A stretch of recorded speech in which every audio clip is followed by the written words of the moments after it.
গাজীপুর ৩ আসনে মনোনয়নপত্র সংগ্রহ ও জমা দিয়েছেন বিভিন্ন দলের ও স্বতন্ত্র প্রার্থীরা। সহকারী রিটার্নিং কর্মকর্তার কার্যালয় থেকে বিস্তারিত জানাতে যুক্ত হচ্ছেন প্রতিনিধি শিহাব খান। শিহাব খান, গাজীপুরের ৩ আসনে এই মুহূর্তে আপনার কাছে কি তথ্য রয়েছে? আসলে কারা কারা মনোনয়নপত্র জমা দিয়েছেন, উল্লেখযোগ্য কি খবর আছে আপনার কাছে জানাবেন। ঠাকুর গাজীপুর ৩ আসন, এই আসনটি গাজীপুরের শ্রীপুর উপজেলার ৮টি ইউনিয়ন, একটি পৌরসভা এবং গাজীপুর সদর উপজেলার ৩টি ইউনিয়ন নিয়ে গঠন করা হয়েছে। এই আসনটিতে ৫,২৭,০০০ কিন্তু তাদের ভোটাধিকার প্রয়োগ করবেন।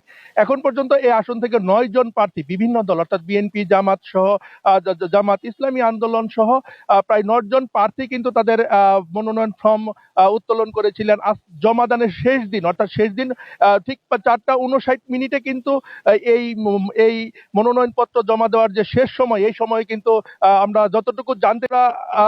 আমরা যতটুকু জানতে পেরেছি যে এখন পর্যন্ত আপনার ৭ জন প্রার্থী তাদের মনোনয়নপত্র জমা দিয়েছেন। ৭ জন প্রার্থীর মধ্যে উল্লেখযোগ্য হচ্ছে বিএনপি প্রার্থী অধ্যাপক ডাক্তার রফিকুল ইসলাম বাচ্চু, জামাত ইসলামী ডক্টর জাহাঙ্গীর কবির, জাহাঙ্গীর আলম, ইসলামী আন্দোলনের প্রার্থী আলমগীর হোসেন সহ ৭ জন প্রার্থী জমা দিয়েছেন।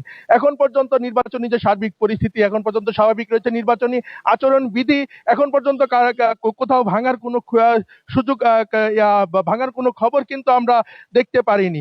এখন পর্যন্ত সার্বিক নির্বাচনী যে শেষ দিনে যে ৭ জন প্রার্থী মনোনয়নপত্র জমা দিয়েছেন, ঠিক তারা কিন্তু অবশ্য সময় তাদের প্রচার প্রচারণা শুরু করবেন।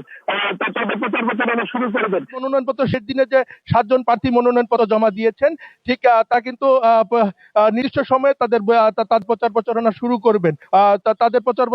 করবেন বলে আমরা যতটুকু জানতে পেরেছি। সাগর, এই ছিল গাজীপুর ৩ আসন থেকে সবশেষ